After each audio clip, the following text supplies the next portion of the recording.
ఏం చేస్తున్నావు సంధ్య? ఫామ్ కి వెళ్ళి గిరావు జున్ను పాలు వచ్చినాయి అత్తమ్మ. జున్ను చేస్తున్నా. బెల్లం ఏం చేస్తావు మరి? అంటే వాళ్ళందరి కోసం జున్నులా బెల్లంతోనే చేస్తున్నా. చక్కెర ఇష్టం కదా? వాళ్ళందరి కోసం బెల్లం వేస్తామా. కర్రీ ఏం చేస్తావు మరి మధ్యాహ్నం? మధ్యాహ్నంకి నిన్న మీరు పన్నీర్ వేసింది కదమ్మా, గట్టిగా అయిపోయింది ఫ్రిడ్జ్ లో, మెత్తగా అయిపోయింది కదా. మధ్యాహ్నంకి పన్నీర్ బటర్ మసాలా వండుకున్నాం ఇవాళ. అత్తమ్మ బెల్లం వేస్తా, కింద చెట్లు వచ్చినాయి కదా, నేను అవి దించిపిచ్చేసి వస్తా, మీరు జస్ట్ కలపండి అత్తమ్మ. సరే సంధ్య. అట్లనే బెల్లం సరిపోయిందో చూడండి అత్తమ్మ.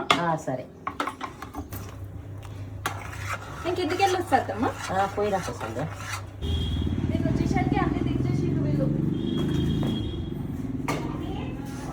పాలన్నీ బాగా మరిగిపోయినాయి. ఈ టైంలో కొంచెం మిరియాల పౌడర్ ఇంకా ఇలాచి పౌడర్ వేసి దింపేసుకుంటే అయిపోతుంది. జున్ను చాలా రకాలుగా చేస్తారు. అయితే నాకైతే ఎక్కువ చక్కెర జున్ను ఇష్టము, కానీ మా అత్తమ్మకి ఇష్టమని ఇవాళ బెల్లం జున్ను చేస్తున్నాం. మా ఇంట్లో జున్ను మేము ఈ విధంగానే ప్రిపేర్ చేసుకుంటాము. ఆంధ్ర సైడ్ వాళ్ళు చేసుకునే ఆవిరి జున్ను కూడా నాకు తెలుసు, టేస్ట్ అది కూడా బాగుంటుంది. ఇంతకీ మీలో ఎంతమందికి జున్ను అంటే ఇష్టం? అలాగే మీరే ప్రాసెస్ ఫాలో అవుతారు జున్ను తయారు చేయడానికి? నాకు తప్పకుండా కామెంట్ చేయండి. అత్తమ్మ జున్ను అత్తమ్మ వేడిగా ఉంది సంధ్య. ఇప్పుడే టేస్ట్ చేసి చెప్పండి ఎట్లుందో. ఎట్లుంది అత్తమ్మ? బాగుంది సంధ్య.